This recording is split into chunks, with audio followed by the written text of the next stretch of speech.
Marianne Chazelle, Thierry Lhermitte, Gérard Jugnot,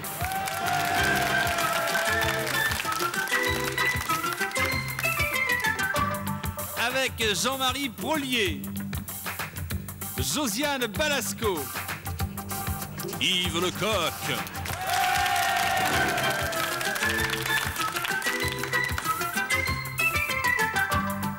avec Pierre Tchernia, Yves Duteil et Patrick Coutin. Patrick Coutin danse, bonjour à toutes et à tous, bienvenue sur Antenne 2, deuxième rendez-vous avec l'Académie des Neufs, avec les 9 académiciens que je vous ai présentés il y a quelques minutes, et puis 2 candidats. Parmi les 2 candidats, une personne que vous connaissez, elle était là hier, elle est sortie vainqueur du match. Bonjour Anne, vous allez bien? Bonjour, je vais très bien. Est-ce que vous allez revenir demain? Nous allons le savoir tout à l'heure. J'aimerais que votre voisin se présente, il s'agit de Gérard. Alors qui êtes-vous Gérard? Gérard Coutelier, je suis cadre commercial et je viens de Nice. Oui, de Nice, sur la Côte d'Azur, dans les Alpes-Maritimes. Donc Paris face à Nice, qui de Paris ou de Nice va l'emporter? Nous le saurons dans 30 minutes environ. Je vous souhaite 30 minutes agréables de divertissement, de jeu. Le premier de ces jeux, le voici, les 9 cases.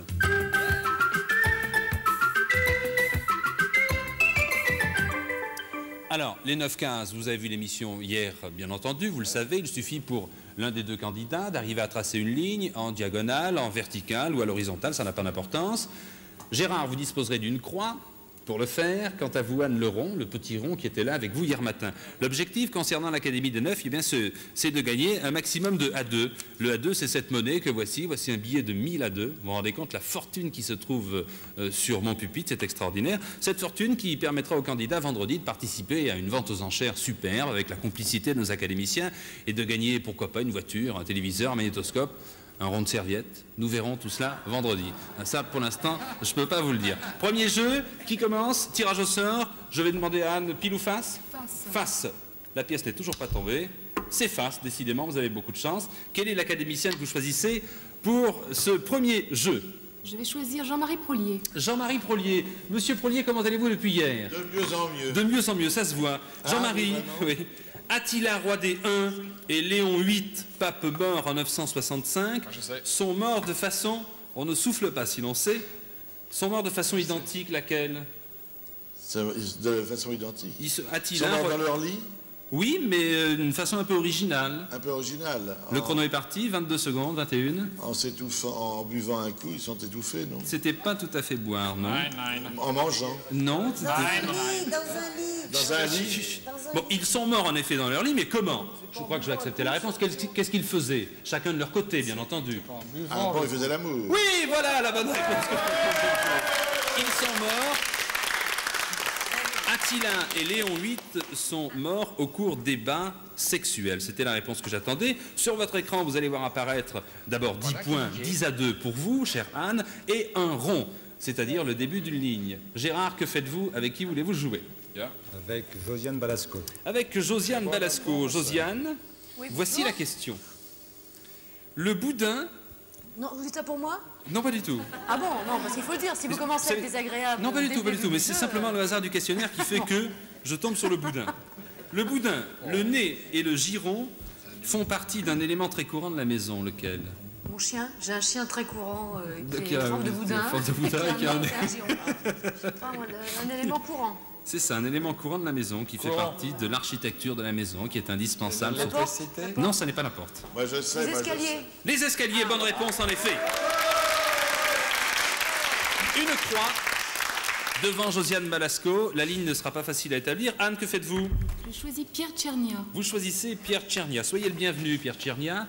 Vous nous parlerez tout à l'heure de votre rentrée sur Antenne 2. Ce sera pour ce soir d'ailleurs. Ce soir, oui. Voici la question. Au Japon, Pierre, le monde politique est en effervescence.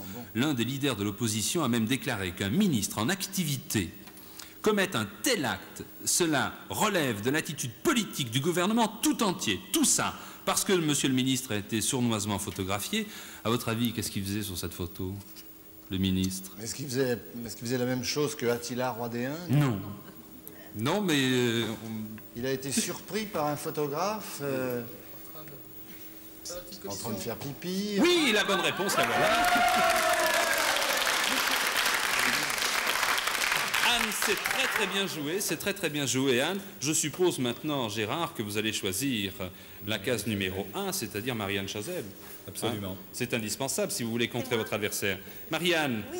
Boris Karloff, qui a incarné le monstre de Frankenstein au cinéma, passait 5 heures à se faire maquiller. Que faisait-il pour pouvoir aller de la cabine de maquillage jusqu'au plateau de tournage sans risquer de faire peur? Il rasait les murs. Non. Il se cachait donc. Oui, mais comment? Qu'est-ce qu'il faisait? Il marchait à reculons, non? Non. Ah, ben peut-être que moi, il se mettait peut-être genre une cagoule ou un... Oui, c'est la réponse. Il se mettait une cagoule. Ah, c'est formidable. Chère Anne, votre ligne s'envole pour l'instant, mais il y a une autre possibilité. Alors que faites-vous? Je choisis Yves Lecoq. Vous choisissez Yves Lecoq. Yves, le président mexicain Ignacia Coronfort fut déposé et condamné à l'exil pour la révolution de 1858. Mais pourquoi peut-on dire que ce fut un bel exemple d'autocritique? Top chrono, 30 secondes. Il avait déclenché la révolution lui-même, c'est ça? Il avait... Déclenché la révolution lui-même? Ça, alors, pourquoi? Vous êtes près de la réponse. Il fut déposé et condamné à l'exil. Quelle est l'originalité de cette condamnation? Et parti, il a peut-être chanté une chanson d'Iglesias, vous les femmes, et que tous les hommes se sont soulevés de jalousie, c'est pas... Non, c'est pas ça. Vous m'aviez presque donné la réponse, Yves. Oui, qu'il avait déclenché la révolution lui-même et qu'il s'était lui-même fait exiler, alors peut-être. Voilà, sur le gong, il reste une seconde, c'est la réponse, en effet. Il s'est déposé tout seul et il s'est condamné lui-même. Nous disposons de 10 questions pour ce jeu. Voici la 6e. C'est à qui? C'est à vous, Gérard. Oui. Alors, on peut voir les... Voici. Que faites-vous? Patrick Coutin. Vous allez prendre Patrick Coutin, c'est bien joué. Patrick, qui a dit récemment « C'est le premier championnat du monde que je rate depuis 8 ans ». Un sportif, en tout Oui, cas. Hein. bien sûr. C'est un mec qui fait du vélo? Non, c'est pas Hinault, de toute façon, il n'a pas raté. Attendez, voulez-vous réfléchir à ce que vous dites? C'est un sportif qui fait du vélo, oui. C'est un sportif qui fait du vélo. Alors c'est Hinault. Oui, c'est Bernard Hinault, bien sûr. C'est une question tout à fait d'actualité, puisque ça se passait la semaine dernière au cours des championnats du monde. Et qu'est-ce que je vois là? Je vois AEI, une ligne formée de 3 croix, ce qui signifie, cher Gérard, que c'est vous qui l'emportez sous les applaudissements du public. Félicitations. Et les comptes, les voici. 30-2 pour Anne, mais ça va s'arranger, rassurez-vous. 30-2 pour vous et la prime de 100-2 supplémentaires. Je vous félicite. Le match est bien parti. Qui sera là demain? Patientons, patientons. Les comptes donc sont faits. Voici maintenant le deuxième des jeux avec le dernier des 9.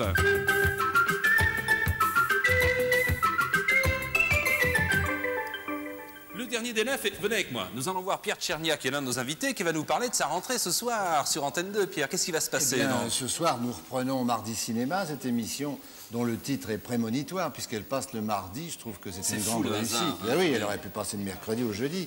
Et ce soir, nous aurons bien sûr nos invités, la caméra cachée que fait notre ami Jacques Rouland, des reportages, des extraits de films nouveaux. Et le film de la soirée, c'est Pile ou Face. Alors, 2 mots sur Pile ou Face. Pile ou Face, eh bien, c'est un film très réussi de Robert Enrico, dans lequel s'affrontent 2 grands comédiens, Michel Serrault et Philippe Noiret. Et d'ailleurs, dans les semaines qui viennent, il y a des films qui me paraissent intéressants. Est-ce qu'on peut avoir un aperçu du programme de l'année? Eh bien, écoutez, nous allons présenter Un mauvais fils, le film de Claude Sautet, qui est le seul film... Vous alliez dire un mauvais film. Non, un mauvais fils. Non. Un mauvais fils, le film de Claude Sautet, qui est le seul film qu'il ait tourné avec Patrick Devers et qui a été un des grands rôles de Patrick Devers. Et le public s'est beaucoup plaint que depuis la mort de Patrick, on n'est pas passé de film à la télévision, donc nous aurons le plaisir d'offrir Un mauvais fils. Et puis il y a Une semaine de vacances de Tavernier, il y a une reprise du Petit baigneur de mon ami Robert Derry, il y a Mon ami Flicka, qui est un film très familial et très joli, l'histoire d'une pouliche et d'un petit garçon dans les plaines américaines. Enfin, vous avez fait le compte du nombre de films que vous avez présentés à la télé depuis quelques années? Oh, mon pauvre ami, vous savez, je fais la télévision depuis si longtemps qu'il faudrait des archéologues pour parler de moi et non pas des critiques. Merci. Vous allez jouer, vous serez d'ailleurs le premier candidat à notre jeu, le dernier des 9. C'est à qui? C'est à vous, Anne. Alors voici la question, Pierre Tchernia. La règle du jeu, vous la connaissez. Nous posons des questions aux académiciens les uns après les autres. Le dernier qui reste en jeu gagne et fait gagner son candidat. La question, Pierre, la voici. Quel est le point commun entre un orgue et un turfiste? Le point commun entre un orgue et un turfiste? Bah, c'est les tuyaux. Ben oui, bien sûr, c'est la bonne réponse. C'est la bonne réponse. Et je dois dire, chère Anne, que je vous ai fait un petit cadeau, puisque je rappelle que vous avez la possibilité de refuser la réponse de notre académicien. À titre exceptionnel, je vous fais un cadeau, je n'en ferai pas d'autre. Hein, donc 10 points supplémentaires. Gérard, c'est à vous maintenant, et une question que nous posons à Yves Dutheil. Un point commun entre une oie et une porte? Il n'y a pas de jarre dans une porte, il n'y a pas de bec. Ben, il y a le bec de Cannes. Non, une oie et une porte. Le pen, les gonds. Non, mon cher Yves Dutheil. Pas de plume. C'est trop tard, c'est trop tard. Vous avez pratiquement dit la réponse tout le temps. C'était le pas, tout simplement, le pas de l'oie et le pas de la porte. Et le pas de la porte, oui. Eh oui. Oh, c'est belle, Je ne vous ça. demande pas si C'est vous bête, acceptez hein. ou si vous refusez la réponse, puisque réponse, il n'y a pas eu. À Noël, il faut qu'une oie soit ouverte ou fermée. Exactement. Patrick Coutin, Anne, voici la question pour Patrick Coutin. C'est toujours un point commun, bien sûr, entre une carotte et une vedette. Là, c'est facile, hein, une carotte et une vedette. Ils prennent racine tous les deux, non, c'est pas ça. 3 secondes, une carotte et une vedette, Patrick. C'est trop tard. Les fans. Vous avez des fans. On vous met à l'ombre. On vous met à l'ombre, on éteint la case de Patrick Coutin. Je suis désolé pour vous. Hein. Enfin, passons tout de suite à Marianne Chazelle, qui se trouve tout là-haut, pour vous, Gérard. Un point commun encore, Marianne, entre une gare et une cuisine. Une gare et une cuisine. Il y a un point commun évident. Alors, une réponse. Vite. Pas rail, pas Il n'y a pas de rail dans une cuisine, non. table, pas... Et pas rien du tout. Et c'est terminé, chère Marianne. Oh, ça va, C'était ça va, quoi? c'est Le buffet de la gare et le buffet de la cuisine. Il y a un chef de gare et un chef de cuisine. Il y a aussi un chef de gare et un chef de cuisine, j'aurais pu l'accepter. plus de temps pour répondre. C'est à qui maintenant? On marque pas beaucoup de points. Hein. Pour répondre, Sylvie. On ne marque pas beaucoup de points. Thierry Lhermitte. Là, t'as méfiez-vous de la question que vous me posez parce que jusqu'à présent, c'était pas brillant, hein, les questions. Allons-y. Point commun entre une église et une forêt. Merde. Non.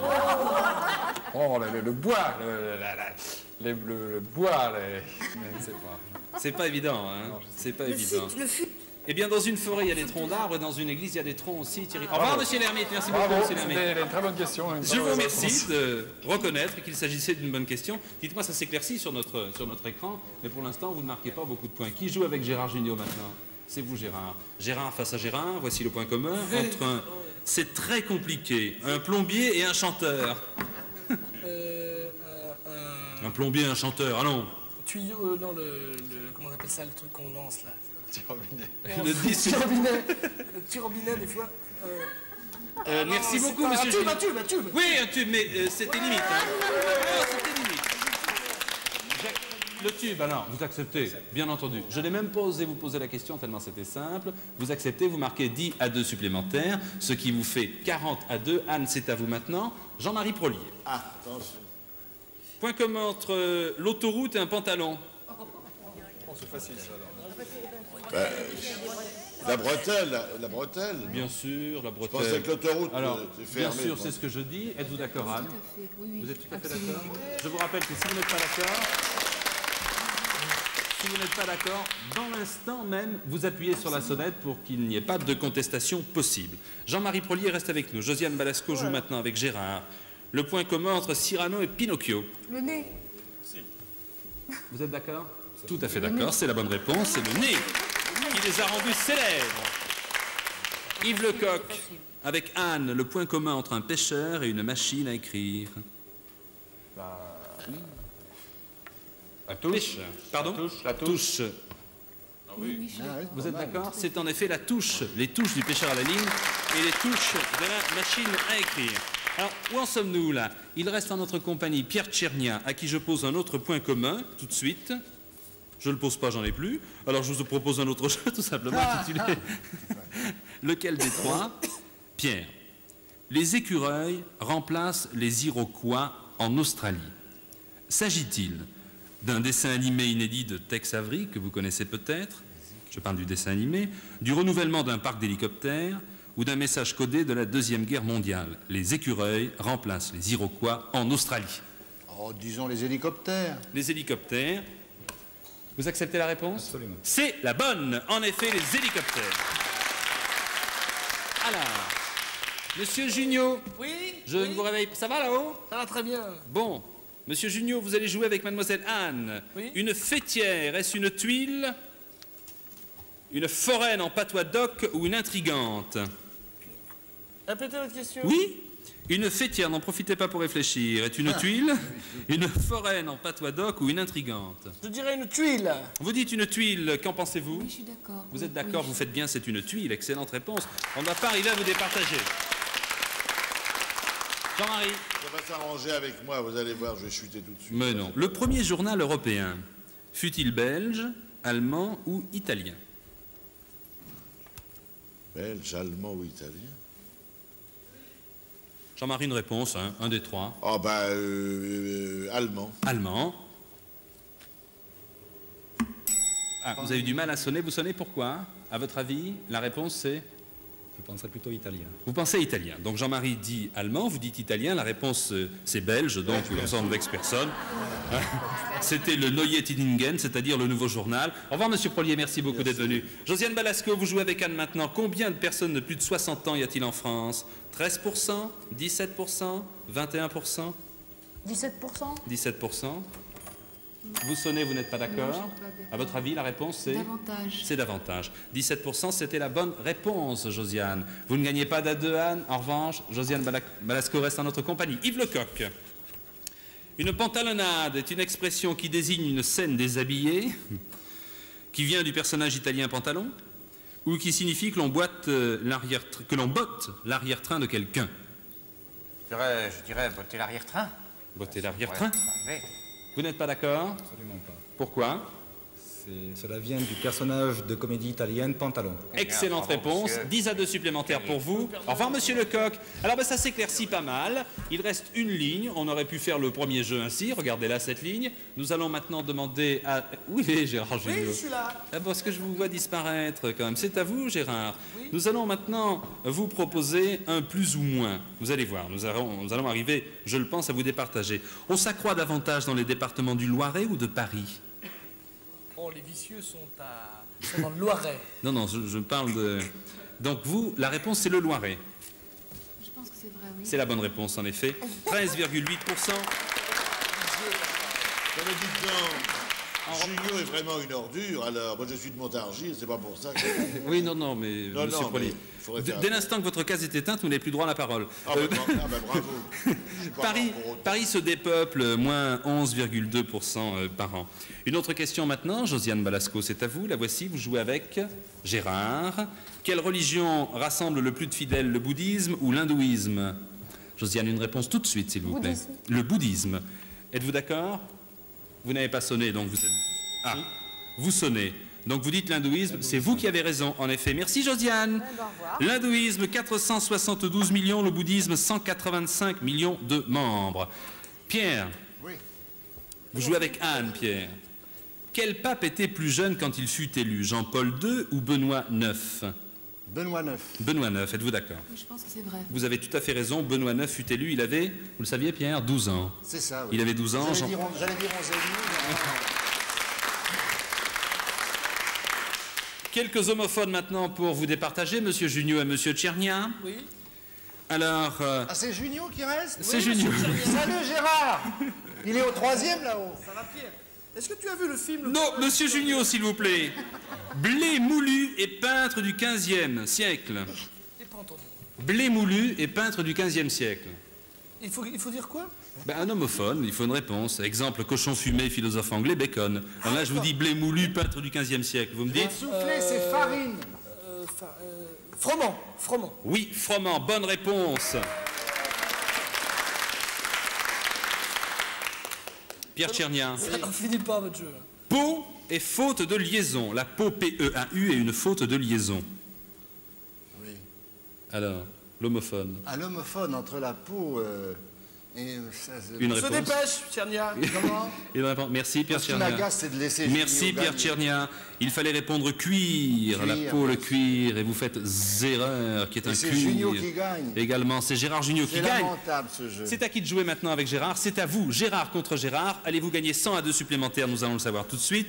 Voici un homophone pour vous, Gérard. Oui, Champion et catastrophe boursière. un crack. L'acceptez-vous? C'est la bonne réponse, 100 à 2 supplémentaires. Et bravo à Gérard Jugnot, qui est le dernier des 9. Maintenant, c'est important, vous le savez, c'est très très important, c'est le rond de serviette ou la voiture. Voici le dernier jeu, les 9 à la cote.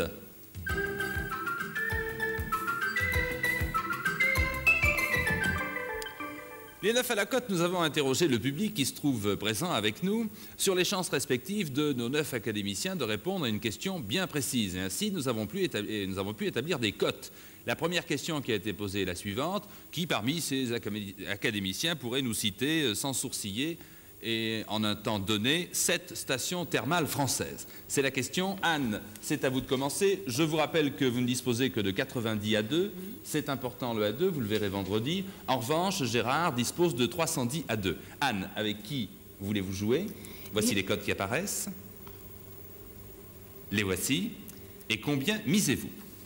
Eh bien, Alors, 7 stations thermales françaises. oui, je vais miser 50 à 2 sur Pierre Tchernia. 50 à 2 sur Pierre Tchernia, 5 x 8, 40, ce qui vous permettrait éventuellement de gagner 400 à 2 supplémentaires, ce qui sauverait la situation. Voulez-vous me donner ces 50 à 2, s'il vous Oui, plaît? bien sûr. C'est très important. Pierre Tchernia, Oui. vous allez disposer d'un certain temps pour me donner 7 stations thermales françaises. Vous êtes prêts?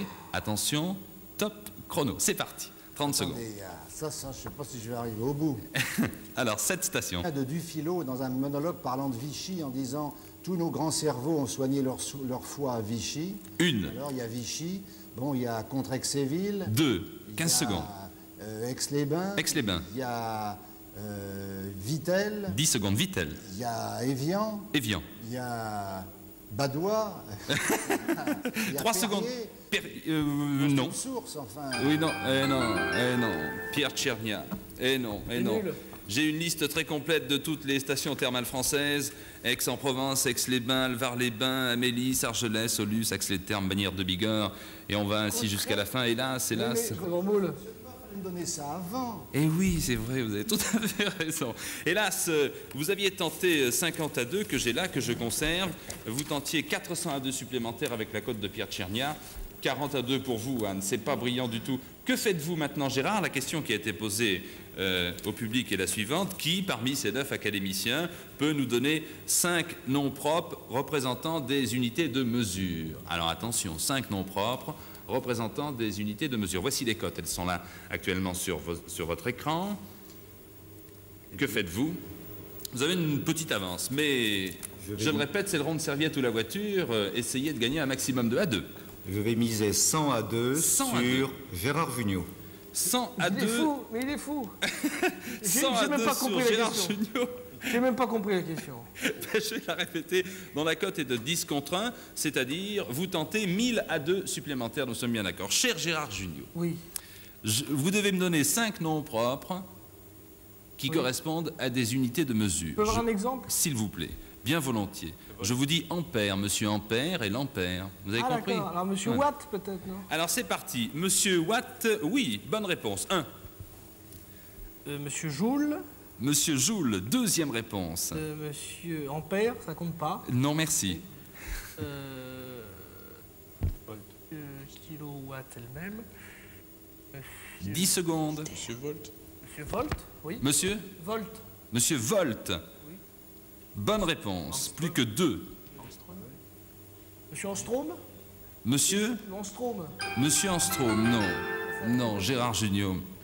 J'avoue que ça n'est pas facile du tout, mais il y avait 1000 à 2 à gagner, vous ne les avez pas gagnés. Vous allez d'ailleurs me donner la somme que vous avez misée. Les réponses, il y avait Ampère, Coulomb, Henri, Hertz, Joule, que vous aviez brillamment cité. D'ailleurs, le public était debout dans la salle. Weber, Kelvin, Newton, Ohm, Pascal, Volt, Watt, j'en oublie sans doute. Mais il n'y en avait pas 5, Gérard Jugnot. Oui. Ah là là là là. C'est peut-être pas votre spécialité, non? Non, moi je fais Père Noël, moi. Ah oui, c'est ça. Et comment est-il, le Père Noël? Il est une ordure. C'est une ordure, je vous remercie. Alors, vous me donner les A2 que vous avez misés, c'est-à-dire cette centaine d'A2. C'est à vous maintenant, Anne. On a demandé au public qui, parmi ces académiciens, pourrait éventuellement nous donner 4 noms communs de poissons commençant par la lettre M. J'ai l'impression que c'est plus facile que la question précédente. Anne, combien misez-vous? Vous avez toujours un retard à rattraper. Oui, je mise Les 20 cotes. à 2 sur Gérard Jugnot. Alors, 20 à 2 sur Gérard Jugnot. 2 x 4, 8. Voulez-vous me donner vos 20 à 2, s'il vous plaît? Gérard Jugnot. J'ai encore pas entendu la question. Ben, je vais vous la donner. 4 noms communs de poissons commençant par la lettre M, des poissons. M comme merci. Des noms de poissons. C'est ça, des poissons. Le chrono est parti, 28 secondes. Les la murène. La murène. Bonne réponse. Le merlan. Le merlan, deuxième poisson. On ne souffle pas. On ne souffle pas le mérou parce que l'enjeu est important. Un 4e poisson. La morue. La morue. Bravo Gérard Jugnot.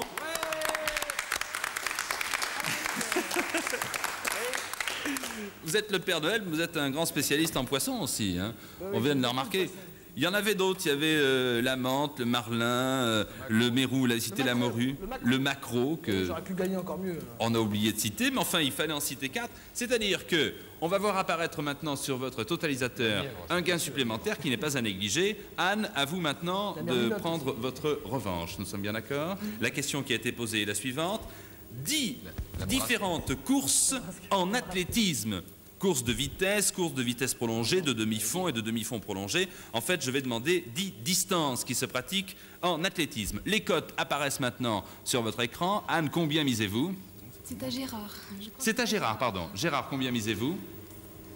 Eh bien, je vais miser 200 à 2 sur Patrick Coutin. 200 à 2 sur Patrick Coutin. Patrick Coutin, je vous écoute. 10 distances différentes en athlétisme. Très simple. Le 110 mètres. Le 110 mètres. Le 100 mètres, le 400 mètres, le 800 mètres, le 1000 mètres, le 1500 mètres, Oui. le 5000 mètres, Le 5000 mètres. 3000 mètres steep, le 10 000 mètres, le marathon. Oh là là. Ça en fait 10, hein. Ça en fait 10? Ah ben nous vous applaudissons. Félicitations, vous êtes un spécialiste en athlétisme. Très rapidement, les comptes et nous allons conclure. 4010 à 2 pour Gérard qui, sans aucun problème, sera là demain en notre compagnie. Quant à vous, Anne, vous pourrez les dépenser, vos 820 à 2, vendredi, au cours des enchères des 9. Je vous souhaite un très bon appétit. À vendredi, Anne. À demain, Gérard. Bon appétit à vous toutes et à vous tous. Et à demain, midi 10.